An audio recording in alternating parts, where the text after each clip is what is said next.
শত কোটি টাকার মালিক স্বাস্থ্যের সাবেক ডিজির ড্রাইভার মালিক গ্রেপ্তার। শীতে করোনা পরিস্থিতি খারাপ হওয়ার আশঙ্কা প্রধানমন্ত্রী, আরও ২৬ জনের মৃত্যু। বাজারে পেঁয়াজ আছে, দামও কম।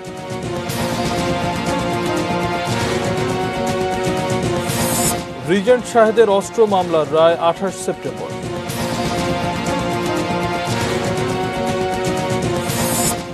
এবং ওসি প্রদীপ ও তার স্ত্রীর সম্পত্তি জব্দের নির্দেশ।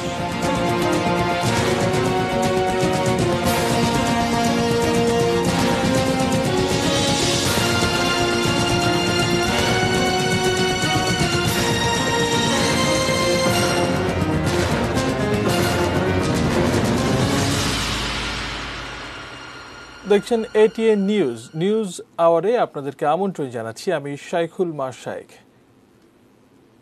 VSL Angle Channel HB VSL Bikrampur steel limited. এছাড়াও থাকছে অধিকারের লড়াইয়ের গল্প।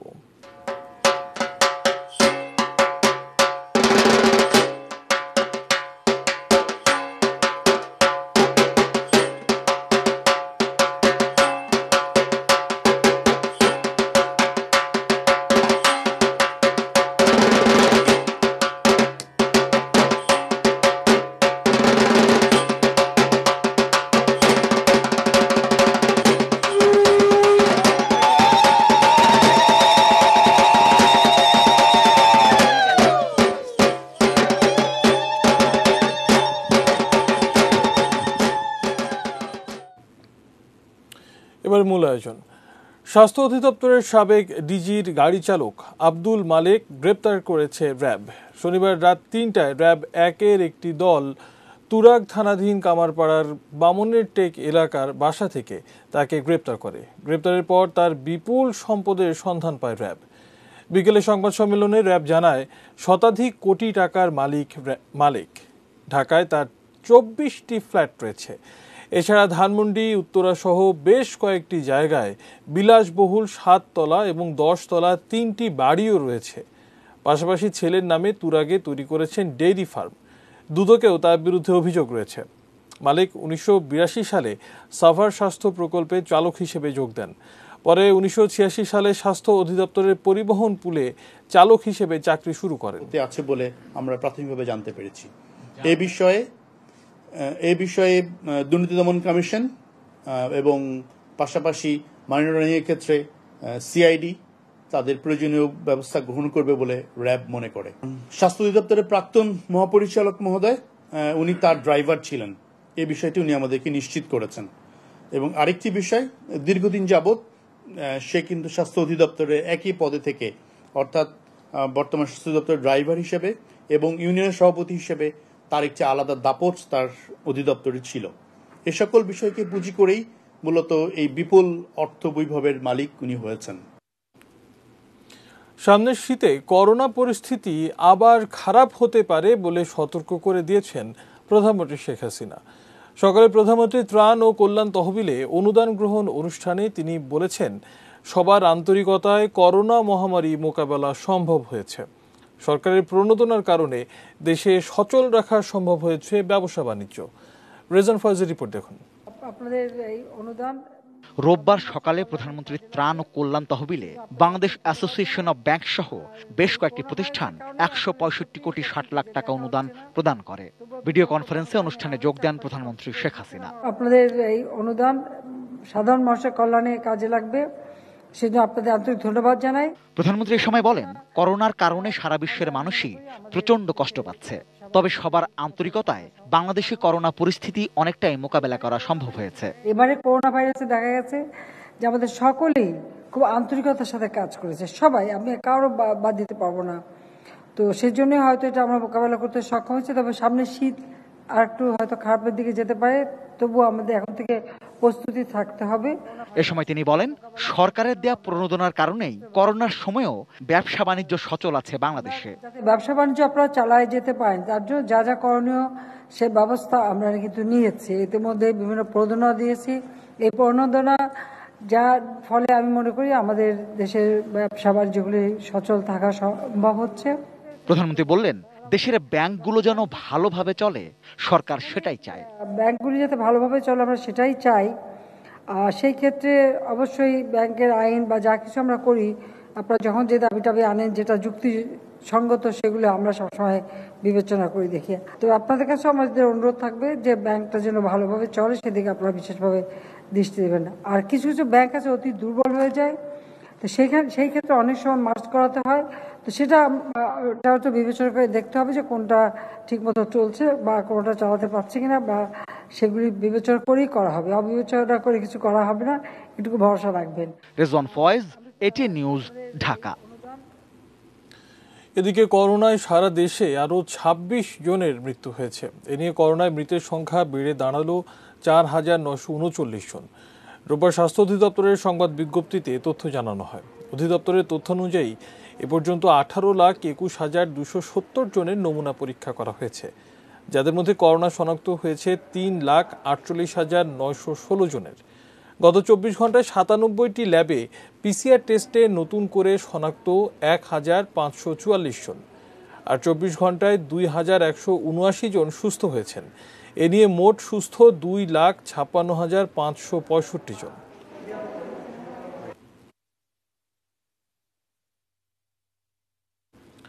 এবারে অন্যান্য খবর জানাবো। প্রধানমন্ত্রীর নির্দেশে পেঁয়াজের ওপর ৫% আমদানি শুল্ক প্রত্যাহার করেছে সরকার। সরবরাহ বাড়াতে ভারত থেকে আমদানি করা পেঁয়াজও স্থলবন্দর দিয়ে ছাড় করা হচ্ছে। বাণিজ্যমন্ত্রীর দাবি, ক্রেতারা অতিরিক্ত কিনে ঘরে পেঁয়াজ মজুদ না করলেই স্থির হবে বাজার।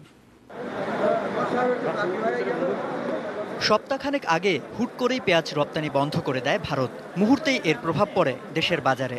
৪০ টাকার পেঁয়াজ চলে যায় ১০০-এর কোটায়। গতবারের টাটকা অভিজ্ঞতায় এবার বাজারে পেঁয়াজের সরবরাহ ঠিক রাখতে প্রস্তুতি ছিল। দ্রুতই ভারত সীমান্তে আটকা পড়া পেঁয়াজ ছাড়ের ব্যবস্থাও করা হয়েছে।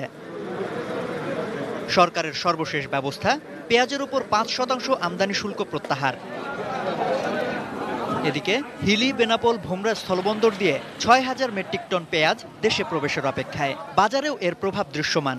একদিনের ব্যবধানে পেঁয়াজের দাম কমেছে কেজিতে ৫ থেকে ৮ টাকা। ব্যবসায়ীরা জানান, সরবরাহ বাড়লে দাম আরও কমবে। চায়না, মিশর, পাকিস্তানে আমদানি করলে বাজার স্বাভাবিক হবে, তাছাড়া বাজার স্বাভাবিক হবে না। একবারে কেতা শূন্য, ঠিক আছে, পেঁয়াজ আছে, কেতা নাই। আতঙ্কগ্রস্ত হওয়ার কোনো কারণ নাই, যে আমাদের দেশে পর্যাপ্ত পেঁয়াজ আছে এবং এটা পেঁয়াজের কোনো সংকট হবে না। বাজারে পেঁয়াজ রয়েছে, আমার ভোক্তাদেরও চাহিদা আছে, তো আমার পেঁয়াজ সংকটের তো কোনো দরকার নেই। পণ্যের দাম বৃদ্ধি পেলেই হুমড়ি খেয়ে তা কিনে ঘরে মজুদের অভ্যাস ক্রেতাদের পুরনো। যে সুযোগটা নেয় অসাধু ব্যবসায়ীরা। বাজার নিয়ন্ত্রণে ক্রেতাদের সে অভ্যাস বদলানোর আহ্বান বাণিজ্য মন্ত্রীর। ১ মাসের মধ্যেই আমরা বলেছি টার্কি থেকে বড় পরিমাণ পেঁয়াজ আসবে, মায়ানমার থেকে পেঁয়াজ আসতে শুরু করেছে। অবস্থাটা আমাদের হাতের মধ্যেই রয়েছে।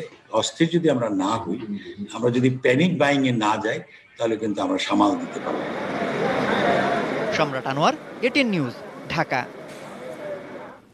রিজেন্ট হাসপাতালের চেয়ারম্যান মোহাম্মদ শাহেদের বিরুদ্ধে করা অস্ত্র নিয়ন্ত্রণ আইনের মামলায় যুক্তিতর্ক শেষ।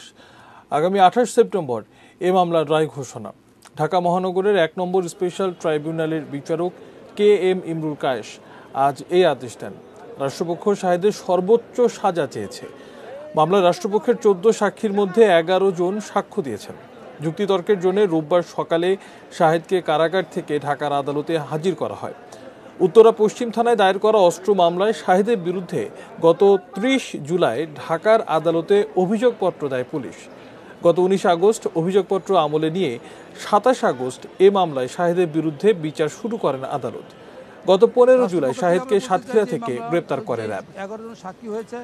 আমরা সন্দেহাতীতভাবে এই মামলাটা প্রমাণ করতে সক্ষম হয়েছি এবং আমরা আশা করব, এবং এটা আমাদের দাবিও, যে এই আসামি সর্বোচ্চ যে সাজা যাবজ্জীবন সেটি প্রদান করা হোক, এই ধরনের আমরা দাবি করছি। দুর্নীতি মামলায় টেকনাফের বরখাস্ত হওয়া ওসি প্রদীপ ও তার স্ত্রীর সম্পত্তি জব্দের নির্দেশ দিয়েছেন আদালত। দুপুরে চট্টগ্রামের মহানগর দায়রা জজ শেখ আশফাকুর রহমান দুর্নীতি দমন কমিশনের আবেদনের প্রেক্ষিতে এই আদেশ দেন। একই সঙ্গে আদালত প্রদীপের জামিন আবেদনও নামঞ্জুর করেছেন। দুদকের আইনজীবী কাজী সানোয়ার আহমেদ লাভলু জানান, আসামির এজাহারভুক্ত সম্পত্তি ক্রোকের আবেদন আদালত মঞ্জুর করেছেন। ওসি প্রদীপ এবং তার স্ত্রীর বিরুদ্ধে প্রায় 4 কোটি টাকার জ্ঞাত আয় বহির্ভূত সম্পদ অর্জন, সম্পদের তথ্য গোপন ও মানি লন্ডারিং এর অভিযোগ করা হয়েছে।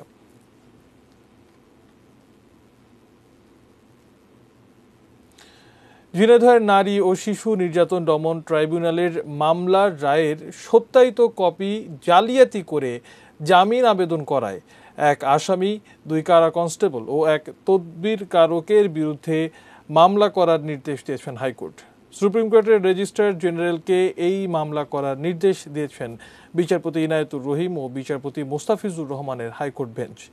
এ সংক্রান্ত বিষয়ে রোববার শুনানি হয়। একই সঙ্গে কোনো আইনজীবী সহ আর কেউ এ ঘটনার সঙ্গে জড়িত থাকলে তাদের বিরুদ্ধেও ব্যবস্থা নেওয়ার নির্দেশ দিয়েছেন আদালত। হাইকোর্টে উপস্থাপিত জামিন আবেদনের নথিতে উল্লেখ করা হয়, আসামি কবির বিশ্বাসের সাজা হয়েছে 7 বছর, অথচ এই মামলায় একমাত্র সাজা যাবজ্জীবন।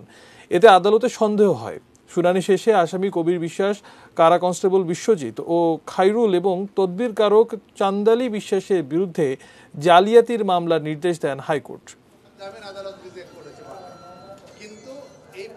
তো ফোর্জ যে ডকুমেন্টসটা, এটা আদালতের দৃষ্টিগোচর হলো এইভাবে যে ওখানে নারী শিশু নির্যাতন দমন আইনে যে রেপিস থাকবে তার যাবজ্জীবনের নিচে সাজা দেওয়ার কোনো সুযোগ নাই, কিন্তু এখানে সার্টিফাইড কপিতে আসছে যে কবির বিশ্বাসের বয়স 65 বছর, সুতরাং 65 বছর বয়স বিবেচনায় তার সাজা 7 বছর করা হলো। কোর্টে যখন 7 বছর সাজা দেওয়া যায় না, 7 বছর সাজা কেন সন্দেহ হলে তখন আমি লন্ডনের ডেপুটি অ্যাটর্নি জেনারেলকে আমার মেমো অফ অফিসের কপি দিলাম যে আপনি একটু খোঁজ নেন। উনিও খোঁজ নিলেন। খোঁজ নেওয়ার সঙ্গে সঙ্গে আমি আমার 2 জুনিয়র এবং আমার ছেলেকে ঝিনাইদহে পাঠিয়ে দিলাম। যে তারাও খোঁজ খবর নিয়ে জানতে পারলো যে এই কাগজ সার্টিফাইড কপিটা ম্যানিপুলেটেড এবং কারা কারা এর সঙ্গে জড়িত তারা এগুলো উদ্ধার করে নিয়ে আসলো। যাত্রা শুরু করলো policy magazine white board. Bangabandhu জন্মশতবার্ষিকী উপলক্ষে আওয়ামী লীগের গবেষণা উইং CRI এর উদ্যোগের এই যাত্রা শুরু হলো। মুজিববর্ষের শুরুতে মার্চে ম্যাগাজিন প্রকাশের উদ্যোগ নিয়েছিল CRI, কিন্তু করোনা ভাইরাস মহামারী শুরু হলে তা পিছিয়ে যায়। রোববার সন্ধ্যায় ভার্চুয়াল মাধ্যমে এর উদ্বোধন করা হয়। CRI এর ট্রাস্টি রাদওয়ান মুজিব সিদ্দিক এই ম্যাগাজিনের প্রধান সম্পাদক। উন্নত ও সমৃদ্ধ দেশ গড়ার জন্য বঙ্গবন্ধু যেসব নীতি, লক্ষ্য আর ভবিষ্যৎ কর্মপন্থা নিয়েছিলেন, আগামী নীতি নির্ধারকদের জন্য তা এই ম্যাগাজিনে উপস্থাপন করা হবে। একই সঙ্গে নীতি নির্ধারকদের সহযোগিতা করতে বিভিন্ন সমস্যা এবং সম্ভাবনা নিয়ে নিয়মিত প্রবন্ধ প্রকাশ করা হবে হোয়াইট বোর্ড নামের এই ম্যাগাজিনে। ডিসিশন মেকাররা, পলিসি মেকাররা, ওনাদের কাছে তো সবসময় সব প্রশ্নের উত্তর থাকে না। ওনারাও তো এখন হয়তো অনেক সময় ওনাদের সামনে একটা চ্যালেঞ্জ আছে। যেমন আমরা যে প্যান্ডেমিকে যদি দেখি, কোভিড নিয়ে তো পৃথিবীর তো বড় বড় দেশ বলেন, ছোট দেশ বলেন, সবাই তো এই জিনিসটা নিয়ে একটু ভাবা জায়গায় খেয়ে গেছে যে এটা আমরা কিভাবে এটা হ্যান্ডেল করবো, রাইট? সো আমাদের ওই জায়গাটাও একটু বুঝতে হবে যে আমরা পলিসি মেকারদের আমরা অ্যাসিস্ট্যান্স দিতে পারি। আমাদের দিক থেকে এই জিনিসটা থাকবে যে হোয়াইট বোর্ডে not only the best minds, কিন্তু always balanced, objective, clear messages to the policy makers. দর্শক, এ পর্ব শেষ করব আপনাদের সাথে গৌরী দাসী মণ্ডলের পরিচয় করিয়ে দিয়ে। বঙ্গোপসাগর আর সুন্দরবনের কাছাকাছি খুলনার বটিয়াঘাটার হালিয়া গ্রাম। রাস্তাঘাট, যোগাযোগ ব্যবস্থার কথা থাক, সে গ্রামের মানুষ বিদ্যুৎই দেখেছে গত বছর। অগম্য আর অজানা সেই গ্রামে শতবর্ষী এক লড়াকু নারীকে খুঁজতে গিয়েছিলেন মনি সাহা।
গৌরদেশী মণ্ডলের এবার স্বামীর ভিটায় পা রাখাটাই কি বিশেষত্ব জানবেন আগামীকাল মুন্নি সাহার ধারাবাহিক রিপোর্টের দ্বিতীয় পর্বে।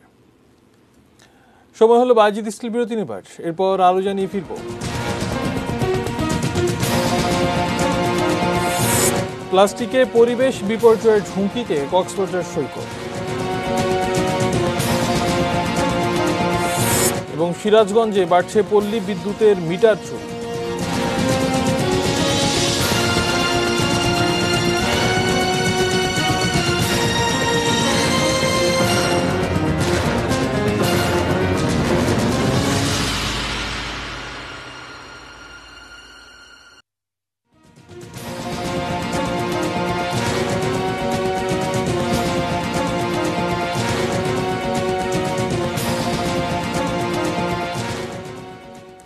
বিরতির পর আবারও আমন্ত্রণ জানাচ্ছি নিউজ আওয়ারে। ধন্যবাদ আমাদের সঙ্গে থাকার জন্য। অন্যান্য খবরে যাবার আগে শিরোনামগুলো দেখে নেব আরো একবার।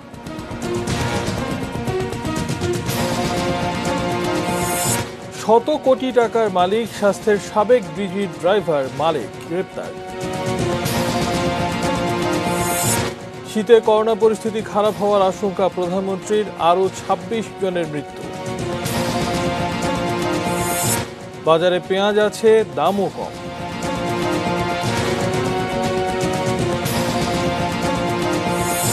রিজেন্ট শাহেদের অস্ত্র মামলার রায় ২৮ সেপ্টেম্বর।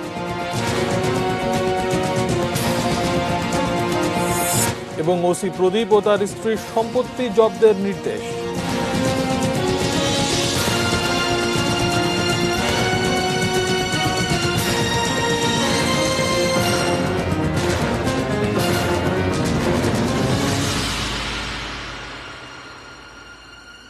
শিরোনামগুলো দেখে নিচ্ছিলাম, আর এই পর্যায়ে যে সংবাদটি রয়েছে। নাশকতা ও রাষ্ট্রদ্রোহের অভিযোগে বিএনপি চেয়ারপারসন খালেদা জিয়ার বিরুদ্ধে দায়ের হওয়া ৪ মামলার কার্যক্রমের উপর হাইকোর্টের দেওয়া স্থগিতাদেশ বহাল রেখেছেন আপিল বিভাগ। রোববার আপিল বিভাগের জ্যেষ্ঠ বিচারপতি ইমান আলীর নেতৃত্বাধীন ৩ সদস্যের বেঞ্চ এই আদেশ দেন। আদালতে রাষ্ট্রপক্ষের শুনানি করেন অতিরিক্ত অ্যাটর্নি জেনারেল মমতাজ উদ্দিন ফকির। খালেদা জিয়ার পক্ষে ছিলেন ব্যারিস্টার মাহবুব উদ্দিন খোকন। ২০১৪ সালের নির্বাচনের আগে ও পরে গাড়ি ভাঙচুর সহ অগ্নিসংযোগের অভিযোগে খালেদা জিয়াকে হুকুমের আসামি করে নাশকতার মামলাগুলো দায়ের করা হয়। রাজধানী দারুস-সালাম থানায় নাশকতার অভিযোগে ৩টি এবং মুক্তিযুদ্ধে শহীদদের সংখ্যা নিয়ে বিরূপ মন্তব্যের অভিযোগে আরেকটি মামলা হয়। বিএনপি নেতাদের মন্তব্যের কারণে জনগণ খালেদা জিয়ার সাময়িক মুক্তি বাতিলের দাবি জানাতে পারে বলে মন্তব্য করেছেন তথ্যমন্ত্রী ডক্টর হাসান মাহমুদ। দুপুরে সচিবালয়ে মন্ত্রণালয়ের সভাকক্ষে এক ব্রিফিংয়ে তথ্যমন্ত্রী এই মন্তব্য করেন। এর আগে সাংবাদিকদের এক প্রশ্নের জবাবে মন্ত্রী জানান, করোনাকালে বন্ধ হওয়া সিনেমা হল খোলার বিষয়ে চলতি মাসেই হল মালিকদের সাথে আলোচনা হবে। সার্বিক পরিস্থিতি বিবেচনায় নিয়েই সিনেমা হল খোলার বিষয়ে সিদ্ধান্ত নেবে সরকার। যে ফখরুল ইসলাম আলমগীর সাহেবের উচিত ছিল এই মহানুভবতার জন্য মাননীয় প্রধানমন্ত্রীকে ধন্যবাদ জানানোর, কৃতজ্ঞতা জানানো। সেটির পরিবর্তে তিনি যে কথাবার্তাগুলো বলছেন বা তাদের অন্য নেতারা যে কথাবার্তাগুলো বলছেন, এতে মনে হচ্ছে যে মাননীয় প্রধানমন্ত্রী এই মহানুভবতা না দেখালে বরং ভালো হতো। যেহেতু তিনি আদালতের মাধ্যমে কোনো জামিন পাননি, সেজন্য তাকে আবার কারাগারে পাঠানো হোক এই দাবি উঠে কিনা, সেটি হচ্ছে বড় প্রশ্ন তাদের বক্তব্যের প্রেক্ষিতে। পরিবেশ বিপর্যয়ের খবর জানাবো। করোনা সতর্কতায় একদিকে স্বাস্থ্যবিধি মানা, অন্যদিকে পরিবেশের বিপর্যয় ডেকে আনা, এমনই বিপরীত সমীকরণ প্রায় সারা দেশে।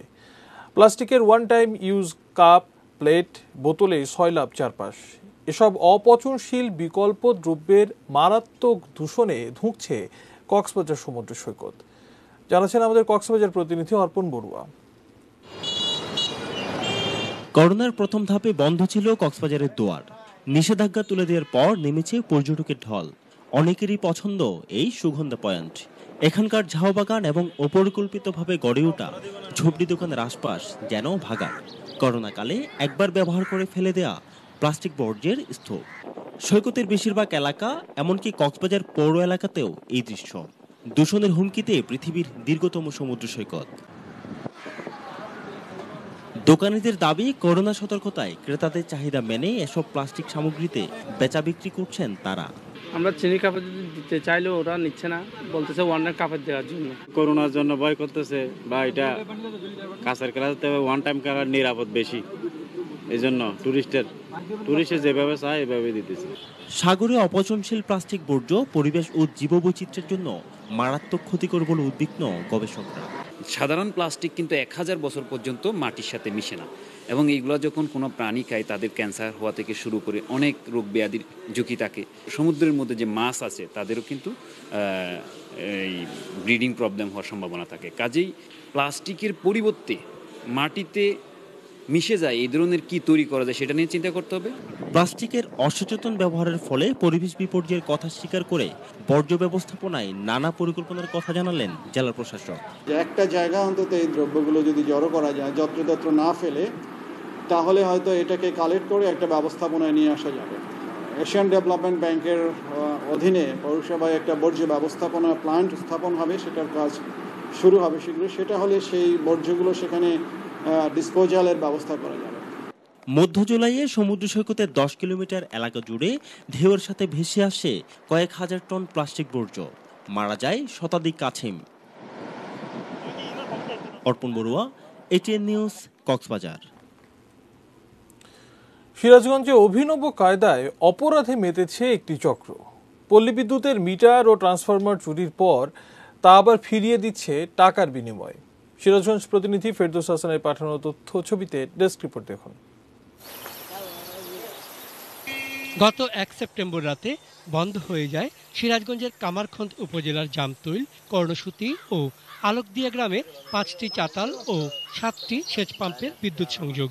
খোঁজ নিয়ে দেখা যায় সংযোগগুলোর মিটার নেই। ফজর নামাজ পড়ে এসে দেখি যে আমাদের মিলে লাইট নাই, পরে বিভিন্ন জায়গায় চেক করে দিই আমাদের মিটার খুলে নিচ্ছে। শুধু একটা টোকেন আছে, টোকেনে শুধু আছে মোবাইল নাম্বার, প্রত্যেক মিটারে ওইভাবে একই নাম্বার দিয়ে গেছে। ওই নাম্বারে রিং দিয়েছে, পর কয় আপনারা টাকা দেন। তাই ওরা কয় একটা মিটারে আমরা 8000 টাকা করে কিনি, 4000 টাকা দেন আপনারা। এভাবে বিভিন্ন গ্রামে গত 8 মাসে 10টি ট্রান্সফরমার আর শতাধিক মিটার চুরির ঘটনা ঘটেছে। সেচ পাম্প ও চালকল মালিকরা বলছেন, এভাবে মিটার চুরি চলতে থাকলে সরকারের সাথে চুক্তি মোতাবেক সময় মতো চাল সরবরাহ এবং ফসল উৎপাদন সম্ভব হবে না। এই মিটার না লাগাতে পারলে তো আমাদের এই যে প্রতিষ্ঠানটা, যে আমাদের সরকারের সঙ্গে যে আমাদের চাউলের যে ব্যবসাটা, এই চাউলের ব্যবসাটা আমাদের পুরো বন্ধ হয়ে থাকবে। এসব চুরির ব্যাপারে থানায় অভিযোগ দেওয়া হয়েছে, জানালেন সিরাজগঞ্জ পল্লী বিদ্যুৎ সমিতির এই কর্মকর্তা। লিখিত অভিযোগ পাওয়ার প্রেক্ষিতে আমরা তাদের সংযোগ যাতে দ্রুত পায় এই রিপ্লেসমেন্ট সেটার ব্যবস্থা নিয়েছি নিয়ম অনুযায়ী, এবং এই চুরির ঘটনা যাতে বারংবার না ঘটে এই জন্য কামারখন্দ থানায় আমরা ট্রান্সফরমার চুরির ক্ষেত্রে এফআইআর দায়েরের জন্য চিঠি দিয়েছি। এদিকে পুলিশ বলছে দ্রুত এই চক্রের সদস্যদের গ্রেপ্তার করা হবে। তারা একটা বড় ধরনের সিন্ডিকেট। আমরা অভিযোগের ভিত্তিতে কাজ করছি এবং ইতিমধ্যে আমরা অনেকটাই অগ্রসর হয়েছি। তারা বিকাশে টাকা নিচ্ছে, তাদেরকে তো ধরা অতি সহজ। ডিজিটাল যুগ, এই যুগে তো তাদেরকে ধরা কোনো ব্যাপারই না, কিন্তু ধরছে না। দ্রুত অপরাধীদের গ্রেপ্তার ও শাস্তি দাবি করেছেন এলাকাবাসী। চন্দন পাল, ডেস্ক রিপোর্ট, এটিএন নিউজ।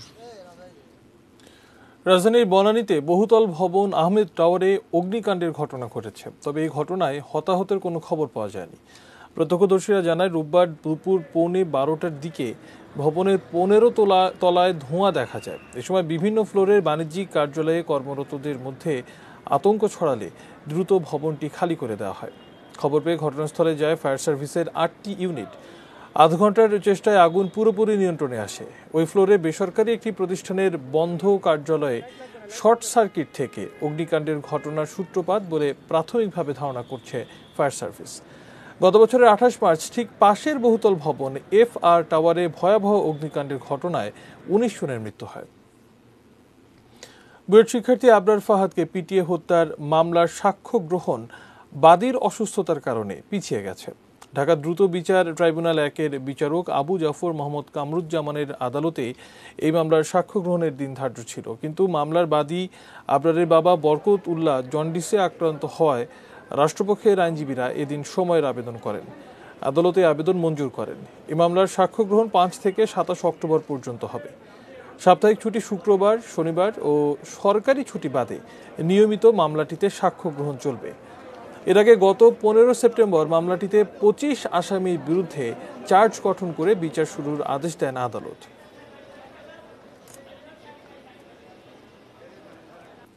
দিনাজপুরের ঘোড়াঘাটের ইউএনও ওয়াহিদা খানম ও তার বাবা ওমর আলী শেখের ওপর হামলার ঘটনায় আদালতে স্বীকারোক্তিমূলক জবানবন্দি দিয়েছে রবিউল ইসলাম।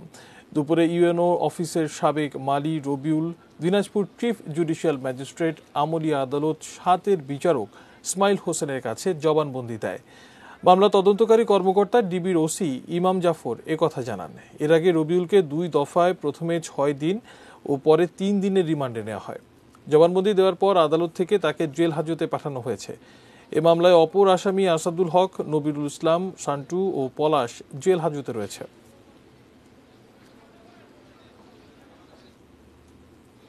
করোনা ভাইরাস প্রতিরোধে ফার্স্ট সিকিউরিটি ইসলামী ব্যাংকের উদ্যোগে মাস্ক বিতরণ করেছে বাংলাদেশ রাগবি ফেডারেশন ইউনিয়ন।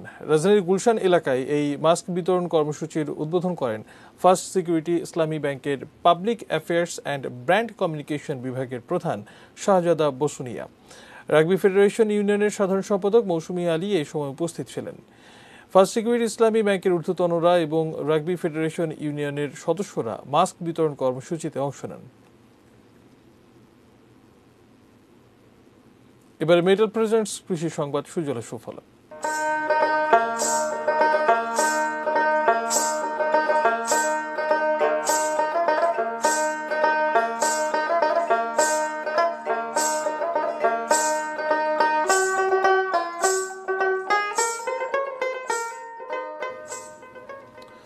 কিশোরগঞ্জের কুলিয়ারচরে জনপ্রিয় হয়ে উঠছে পেয়ারা চাষ।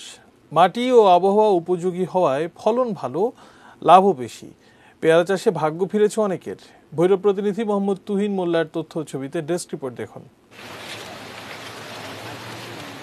আগে গৃহস্থ বাড়ির আঙিনায় কিছু কিছু পেয়ারা গাছ দেখা যেত, তা ছিল শখের গাছ। তবে গত 7-8 বছরে পাল্টে গেছে চিত্র। কুলিয়াচরে এখন পেয়ারা বাণিজ্যিক হচ্ছে। আগে যে জমিতে ধান বা শাকসবজি চাষ হতো, সেখানে পেয়ারা বাগান। অন্য তরিতরকারি একখানি জমির মধ্যে যা লাভ হতো, পেয়ারা চাষ করে এর দ্বিগুণ লাভ হয় আমাদের এলাকায়। পেয়ারা অনেক আসছে, প্রচুর আসছে। পেয়ারা বেছে মনে করেন আমি এবার বহুত লাভবান হতে পারবো। গত বছর আমি যে জমিনটা 1 লক্ষ টাকা বিক্রি করছি, এই জমিনটা আমি এবার 2,17,000 টাকা বিক্রি করছি। কুলিয়ারচরের শত শত কৃষক এখন পেয়ারা চাষে জড়িত। তারা বলছেন অন্যান্য ফসলের চেয়ে পেয়ারার লাভ ভালো। তাদের সংসারে স্বাচ্ছন্দ্য ফিরেছে। কুলিয়ারচরের পেয়ারা অত্যন্ত সুস্বাদু হওয়ায় সারা দেশেই এর চাহিদা। আমি বাগানে ঘুরে পেয়ারা কিনা বাজারে বিক্রি করিয়া মনে খুবই লাভ পাই। পেয়ারা পুষ্টিকর ও ভিটামিন সি সমৃদ্ধ ফল। কৃষি সম্প্রসারণ অধিদপ্তরও উৎসাহিত করছে পেয়ারা চাষে। আমরা সার্বিকভাবে কৃষকদেরকে বিষমুক্ত ব্যাগিং পদ্ধতিতে পেয়ারা আবাদে প্রশিক্ষণ এবং সেবা দিয়ে যাচ্ছি। আমাদের এই প্রশিক্ষণ সেবা পরামর্শ অব্যাহত থাকবে। সুষ্ঠু বাজারজাতকরণ ব্যবস্থাপনা গড়ে তোলা গেলে পেয়ারা বদলে দিতে পারে স্থানীয় অর্থনীতির চিত্র। তুনাজদিনা তনু, ডেস্ক রিপোর্ট, এটিএন নিউজ। এবার সোশ্যাল ইসলামী ব্যাংক লিমিটেড বাণিজ্য সংবাদ।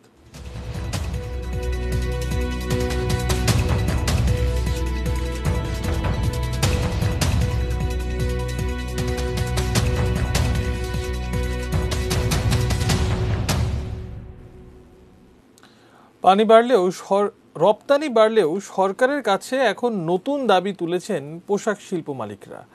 মহামারীর মধ্যে শ্রমিকদের 4 মাসের বেতন ভাতা দিতে সরকারের প্রণোদনা তহবিল থেকে নামমাত্র সুদে যে ঋণ দেওয়া হয়েছে তা পরিশোধে লম্বা সময় চেয়েছেন তারা। গত এপ্রিল, মে, জুন ও জুলাই এই 4 মাসের বেতন ভাতা দিতে সরকারের প্রণোদনা তহবিল থেকে 10,500 কোটি টাকা ঋণ নিয়েছেন পোশাক শিল্প মালিকরা।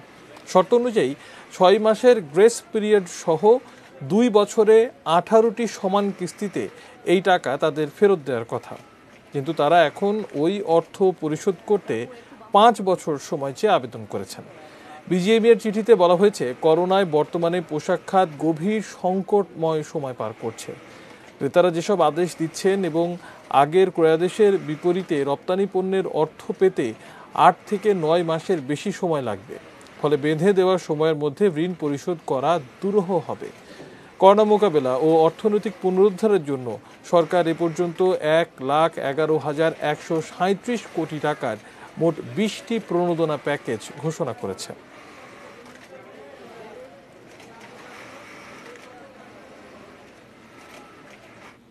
সময় হলো আরো একবার বাজিদ স্টিল বিরতি নিবার। অন্যান্য খবরের সাথে আরো জানিয়ে ফিরব। আফ্রিকান ভেষজ ঔষধ পরীক্ষার অনুমোদন বিশ্ব স্বাস্থ্য সংস্থার। এবং শ্রীলঙ্কা সফরের প্রস্তুতি, দলীয় অনুশীলনে ক্রিকেটাররা।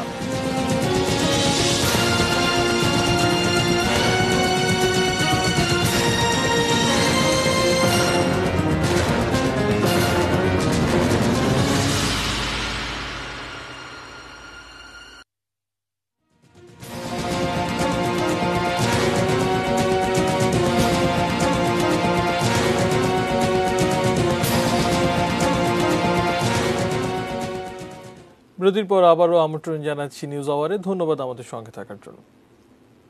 এবারে দেশে বাইরের খবর জানাবো।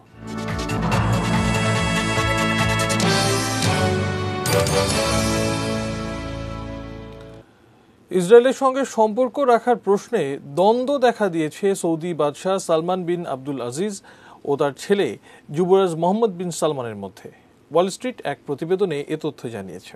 ইসরায়েলের সঙ্গে সম্পর্ক স্থাপনের বিপক্ষে বাদশাহ, অন্যদিকে যুবরাজ ইসরায়েলের সঙ্গে সম্পর্ক স্থাপনের পক্ষে।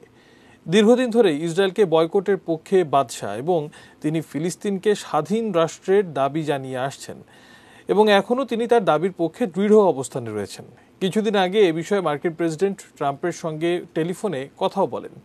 ওয়াল স্ট্রিট আরও জানায়, গত 13 আগস্ট ট্রাম্প ইসরায়েলের সঙ্গে সংযুক্ত আরব আমিরাতের ঐতিহাসিক চুক্তির ব্যাপারে ঘোষণা দিলে স্তব্ধ হয়ে যান সৌদি বাদশাহ আব্দুল আজিজ। তবে ইসরায়েলের সাথে আমিরাত ও বাহরাইনের চুক্তির বিষয়টি আগে থেকেই জানতেন যুবরাজ সালমান।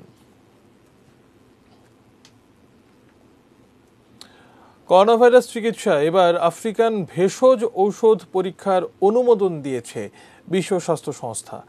2 মাস আগে করোনা ঠেকাতে আফ্রিকার দেশ মাদাগাস্কারের প্রেসিডেন্ট অ্যান্ড্রি রোজোয়েলিনা আর্টেমিসিয়া নামের একটি উদ্ভিদ থেকে তৈরি পানীয়ের কথা বলেন। আর্টেমিসিয়া থেকে তৈরি ঔষধ ম্যালেরিয়া চিকিৎসায় কার্যকর প্রমাণিত হয়েছে, কিন্তু এটির করোনা ভাইরাসের চিকিৎসায় কাজ করার প্রমাণ মেলেনি এখনো।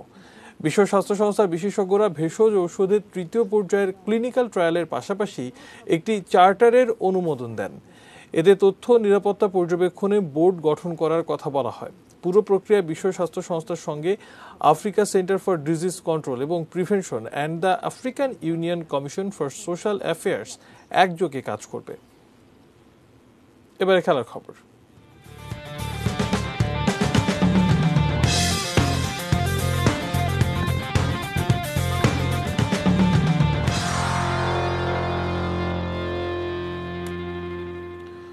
দীর্ঘ বিরতি কাটিয়ে রোববার থেকে মিরপুরে ক্রিকেটাররা দলীয় অনুশীলনে। আলোচিত শ্রীলঙ্কা সফরের প্রস্তুতি হিসাবে জৈব সুরক্ষা নিয়ম মেনেই ক্রিকেটাররা প্রস্তুতি নিচ্ছেন। সকাল থেকেই ক্রিকেটারদের ব্যস্ততা। হোটেলে চেক ইনের পর দুপুরে হোম অফ ক্রিকেটে অনুশীলন। স্বাস্থ্যবিধি মেনেই টাইগাররা একই কাতারে। বাংলাদেশ দলের সবচেয়ে পরিশ্রমী ক্রিকেটার মুশফিকুর রহিম নেটে ব্যাটিংয়ের অপেক্ষায়, আর মুমিনুল ইমরুল্লাহ নিজেদের পরখ করে নিলেন। ব্যাটিং করছি বেশ, যেহেতু আমরা ইন্ডিভিজুয়াল সেশন স্টার্ট করেছি বেশ 4-5 সপ্তাহ হলো, তো সেখানে ইন্ডিভিজুয়ালি অনেকগুলো কাজ করা ছিল। ব্যাটিং কোচের সাথে কথা হয়েছিল, তো সেই নির্দেশনা অনুযায়ী কি কি কাজ করা দরকার ছিল মেশিনে, বোলিং মেশিনে কাজ করেছি। বোলিং প্রান্তে মিরাজ, তাইজুল ও রুবেলদের ব্যস্ততা। এইসব প্রস্তুতি শ্রীলঙ্কা সফর ঘিরে। করোনা পরীক্ষায় নেগেটিভ আসলেও স্কিল ট্রেনিংয়ে ডাক পাওয়া 2 জন ক্রিকেটারের উপসর্গ দেখা দিয়েছে। তাদের সংস্পর্শে এসেছেন 8 ক্রিকেটার। এজন্য 10 ক্রিকেটারকে একাডেমিতে আইসোলেশনে রাখা হয়েছে। বাকিদের নিয়ে চলেছে প্র্যাকটিস। বিসিবির সূচি অনুযায়ী 25 সেপ্টেম্বর পর্যন্ত চলবে অনুশীলন। এ সময় খেলোয়াড় থেকে শুরু করে কোচিং স্টাফ কিংবা টিম সংশ্লিষ্ট কেউই পারবেন না পরিবারের সঙ্গে দেখা করতে। তারপরও মাহমুদুল্লাহ মুশফিকদের চোখে ক্লান্তি নেই, রয়েছে প্রশান্তি। দীর্ঘদিন পর একসঙ্গে অনুশীলন করতে পারার। টিমমেটদের সাথে এখন কাজ করছি, এখন গ্রুপ ওয়াইজ কাজ করা হচ্ছে। টিমমেটরাও বেশ অনেক উৎফুল্ল এবং আমিও বেশ উৎফুল্ল, কারণ দিন শেষে এটা একটা টিম গেম এবং টিমের সবার সাথে মিলে যদি ট্রেনিংটা এনজয় করা যায় ওটা আরও বেশি ইউজফুল হয় নিজের জন্য এবং টিমমেটদের জন্য। ব্যক্তিগতর পর এবার দলীয় অনুশীলন, লক্ষ্য বাংলাদেশের শ্রীলঙ্কা সফর। নিয়ম মেনে শ্রীলঙ্কা সফরটা হলে বাংলাদেশের ক্রিকেটের জন্য অবশ্যই ভালো, কারণ করোনা বিরতি কাটিয়ে এই সফরটি টাইগারদের খুবই প্রয়োজন। Shubho Debnath, ATN news, Mirpur Sher-e-Bangla stadium, Dhaka. সাইক্লিংয়ের সবচেয়ে জমজমাট আসর ট্যুর ডি ফ্রান্সের শিরোপা জিতেছেন স্লোভেনিয়ার টাদেজ পেগাকার। তারই কিছু অংশ দেখতে দেখতে শেষ করব এই মুহূর্তের news hour.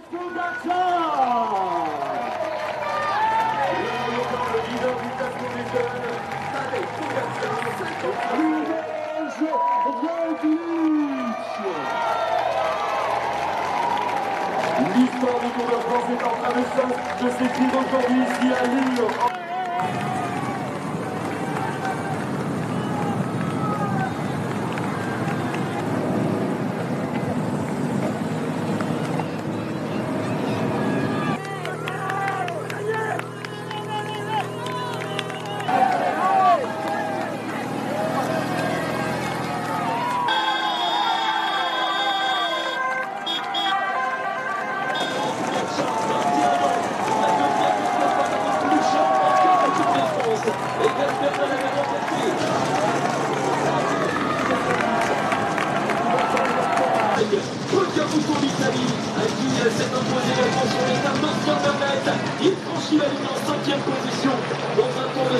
De Tadej Pogačar. Le numéro du jour s'appelle Tadej Pogačar.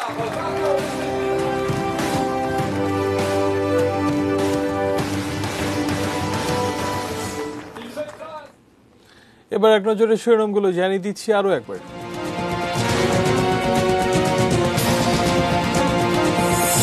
শত কোটি টাকার মালিক শাস্তে সাবেক ডিজির ড্রাইভার মালিক গ্রেপ্তার। শীতে করোনা পরিস্থিতি খারাপ হওয়ার আশঙ্কা প্রধানমন্ত্রীর, আরও ২৬ জনের মৃত্যু। বাজারে পেঁয়াজ আছে, দামও কম।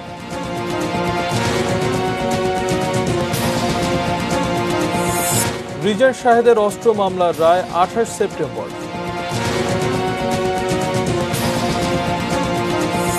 ওসি প্রদীপ ও তার স্ত্রীর সম্পত্তি জব্দের নির্দেশ।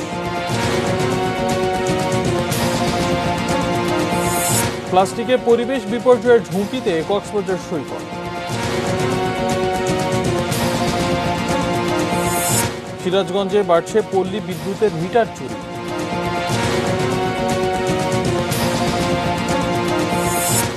আফ্রিকান ভেষজ ওষুধ পরীক্ষার অনুমোদন বিশ্ব স্বাস্থ্য সংস্থা। এবং শ্রীলঙ্কা সফরের প্রস্তুতি, দলীয় অনুশীলনে ক্রিকেটাররা।